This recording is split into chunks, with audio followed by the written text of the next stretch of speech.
लाडकी बहीण योजनेबाबत एक धक्कादायक माहिती आता समोर आलेली आहे। लाडक्या बहिणींच्या पैशांवर चक्क लाडक्या भावांनीच डल्ला मारल्याचं दिसतंय। जवळपास 14,298 पुरुषांनी लाडकी बहीण योजनेचा लाभ घेतलाय। या पुरुषांच्या खात्यात दर महिन्याला पैसे जमा केले जात होते। त्यामुळे सरकारचं मोठं नुकसान झालेलं आहे। योजनेच्या लाभार्थ्यांची पडताळणी सुरू असताना हा धक्कादायक प्रकार उघडकीला आलेला आहे। पूर्णतः अपात्र असताना या पुरुषांना देण्यात आलेले पैसे आता सरकार परत घेणार आहे का, असा प्रश्नही या निमित्तानं उपस्थित झाला आहे।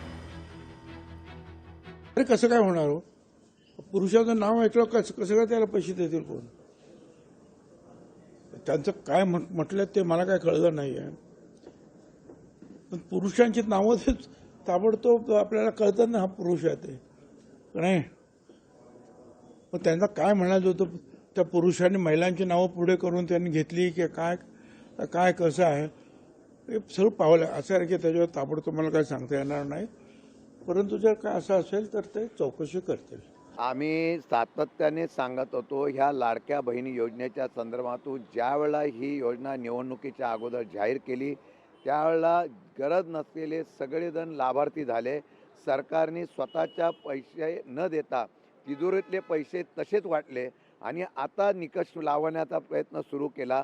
आम्ही सभागृहामध्ये हेच मांडत होतो, जे पैसे चुकीचे वाटले असतील तर ते वसूल करण्याची ताकद ठेवणार का? मंत्र्यांनी स्पष्ट शब्दात सांगितलं, जे वाटले ते पैसे आम्ही परत वसूल करणार नाही। दुर्दैव आहे, महाराष्ट्रामधल्या सरकारी तिजोरीवर आपल्या निवडणुकीच्या संदर्भातून निर्णय घेत असताना चुकीच्या पद्धतीने अशा पद्धतीने योजना राबवली आणि त्याचा फटका आणि त्याचे पैसे हे सर्वसामान्य माणसाचे गेलेले आहेत। शेवटी लाडक्या बहिणी माझ्या आहेत, त्या लाडक्या बहिणींच्या ह्याच्यावरती आम्ही सगळेजण आज हे महायुतीचं सरकार निश्चित प्रकारे लाडक्या बहिणींच्या कुठल्याही गोष्टी असतील, कुठल्याही योजना असतील, यामध्ये निधी कधी कमी पडून दिला जाणार नाही। असं जर झालं असेल तर त्याची निश्चित प्रकारे चौकशी करून त्याच्यावरती योग्य ते कारवाई सरकारच्या माध्यमातून केली जाईल। इलेक्शनच्या तोंडावर काही करून आपल्याला निवडून यायचं आहे आणि मग सरकारच्या तिजोरीचा वापर कुठंतरी लोकांचं मत परिवर्तन करण्यासाठी करण्याचा प्रयत्न या लाडक्या बहिणीच्या मदतीने तिथं केला गेला।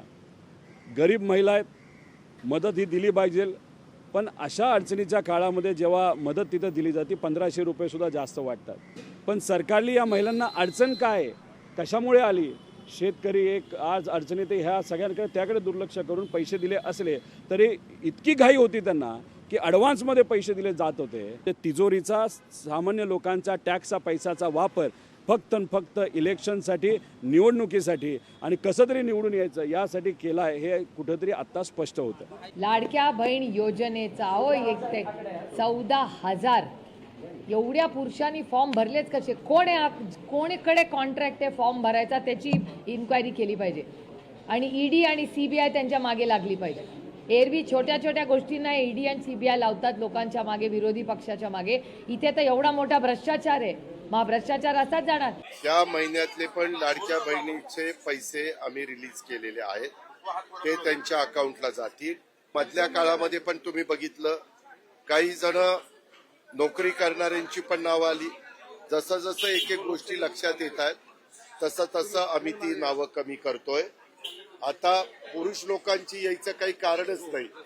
जर आलेले असतील तर ही योजना पुरुषांची करता नव्हती। त्यांना मागे जर पैसे गेलेले असतील तर ते पैसे आम्ही वसूल करू।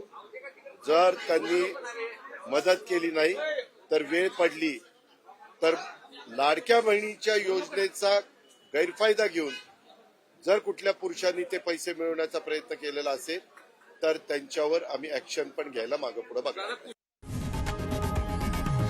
लोकशाही मराठी ऐका, पहा, जागरूक रहा।